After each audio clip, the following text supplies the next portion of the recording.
Morning all. I know that the whole point of YouTube is to film shit, but I got so carried away wanting to get this engine bay painted in one day. There were a lot to finish that there's a bunch I didn't film. But this is just a catch up on the engine bay and finishing that off completely. So like I say, there's bits missing. You know, I wasn't going to film myself bogging things and sanding things. It's kind of pointless. You can see all of that sort of stuff on other videos. So like I say, I got pretty carried away trying to get this done, so there is a bunch I didn't film, but here's what we have. There was a few things to finish off before it needed painting, and I tried to get it all done in one day, and it took about 9 hours. But here's the result. Cheers. Here's my issue. There's your intercooler. There's a piece of steel. There's a piece of steel. That's what it looks like on the back. That's a silicone joiner that needs to go through there.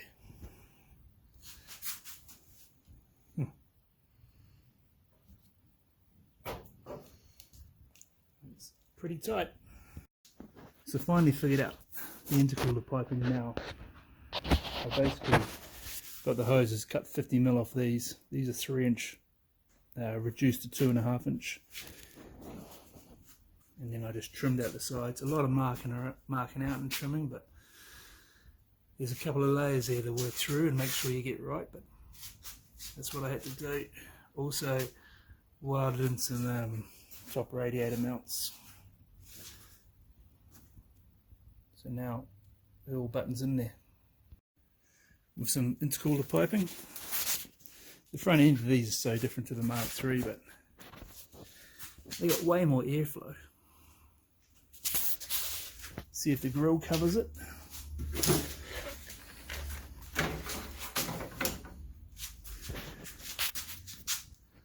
Nice. And there you go, intercooler, piping and radiator all in. Easy to get to the pipes now, plenty of room. Start prepping the engine bay for paint. So there's also two relays that are mounted in the engine bay, so I just thought I'd make up this little tab that will spot weld the engine bay. It'll have captive nuts for the two relays, and then just a couple of holes for a cable tie to keep the wiring out the way as it comes down, just to keep it off the body. You know, when I did mine I just drilled through the firewall and just put nuts on the back of it, but we'll try and make this all removable and easy to deal with. So that's a little bracket there, that'll tidy things up a bit. You know, just make sure everything's removable easy, if you know what I mean. Like, you can remove things and replace things. I know about my car, but making a car for someone else, you kind of have to think ahead on replacement parts and how easy it is to remove and refit them. So that's a little bracket mounted in there. I also made one little stand-up tab with a captive nut inside just to support that, stop rattles. That's about it really. I'll test fit the relays and see how we go. Sorry, last thing, I had to drill a big hole.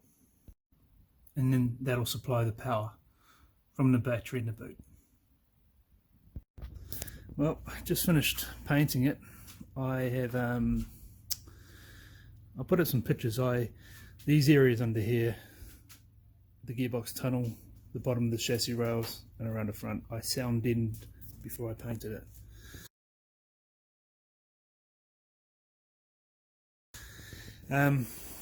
So yeah, that's it. I don't know if you can see it. I don't know if the camera's going to pick this up or not, but I threw some blue glitter in there.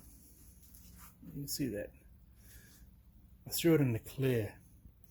Because all the hardware in this thing is like a dark metallic blue, I threw some in the clear coat. So, you know, it should.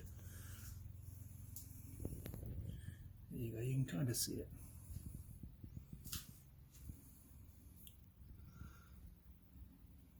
But yeah, that's it.